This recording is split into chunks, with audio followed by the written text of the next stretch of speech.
I bought some pills at a pharmacy that was in the market. I got, we got 10 days of some of the best antibiotic here because we both managed to be sick now. David still got some chest stuff going, and I was up with a fever and chills and everything else. So we got this miracle antibiotic called Ciprovic, and it was less than $1. So just puts in perspective how much we're getting ripped off buying medicine at home. Well, see, like their meat has like the bone still in it, and we don't even know what kind of meat it is or what kind of part of the animal it is. So it's no wonder that we're this way. We've mostly been sick in the rice, but Ben's been adventurous, and I've tried to be adventurous, and that's when we get in trouble. But we're slowly adapting and loving being here. Mm-hmm. So today we finished the class. So what they're actually doing is like a Christian ministry diploma program.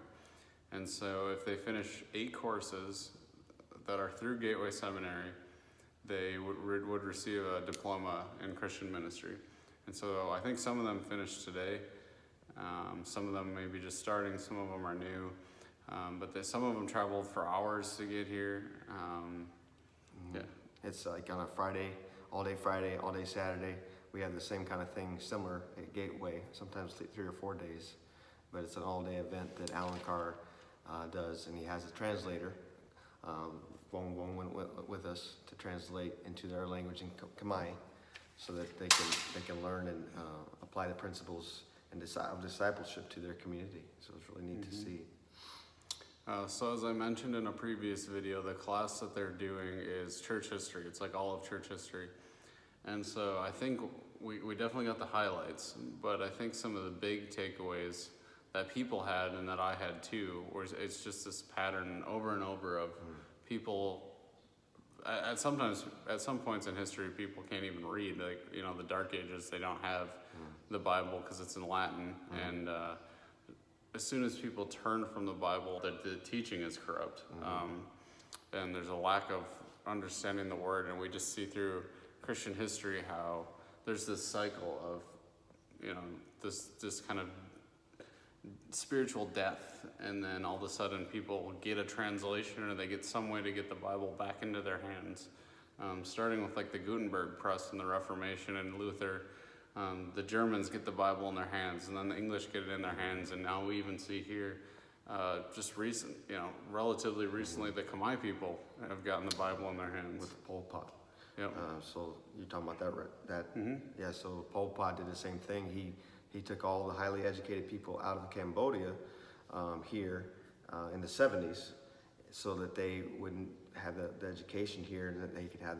Then Pol Pot could have the power, and the government could have the power, so they wouldn't have people rise in power. So the same kind of thing happened here, just like the Pope and the Reformation. And so there's just this pattern of people get the Word of God available to them, and they grow. And not only do they grow, but churches that are living by the Word of God then send missionaries. And so we see this pattern, and then we get to see these people reflecting. And there was a point where they were asked, you know, would you be willing to let your son or daughter be a missionary? Because they're very tied to family here. Families, they want to keep their family in the village. And, if you logically follow through with this idea of, okay, the Word of God is growing us, the Word of God says go, make disciples, basically, we can say that if they're a gospel-believing church, which they are, God's going to call some of them to be missionaries. And so we kind of got to challenge them with that and say, is your heart in a place where you're ready for that? And to Alan's point, towards the end of the class, he said there's 3,500 places that don't know Jesus, and they don't know Jesus in their language because it's an unreached people group, he calls it, meaning that they don't have the Word of God in their language like they have here in Khmer, and we have in America, obviously, in English, but there's other places that don't have 3,500 people, or 3,500 nations throughout the world that don't know Jesus in their language. So, the question in the story is, who will go? Who will go before me to reach the nations? And that was Alan's plea, Dr. Carr's plea to the people and to you, to I, who will go to preach the nations. So. I preached a sermon not too long ago, and the message of it was from Romans 10, and it said, the passage says, basically how can they know if you don't tell them? How can they know if they don't hear? And that's really been the challenge here, and it's a challenge over so many parts of the world. But Paul in that passage is just tearing down any argument that people might have to say, I don't need to go and tell. And I think it was cool to see that people really feel that here today. To really, they reflected at the end and kind of on what they learned, and so many of them said, the Bible is everything. I need to turn to it more. I need to be more willing to talk with my neighbors, things like that. Yeah, like the harvest is many, but the labors are few, as Christ says. So we need to be those people that go out and preach, and not just be the few, be the many, to reach the nations.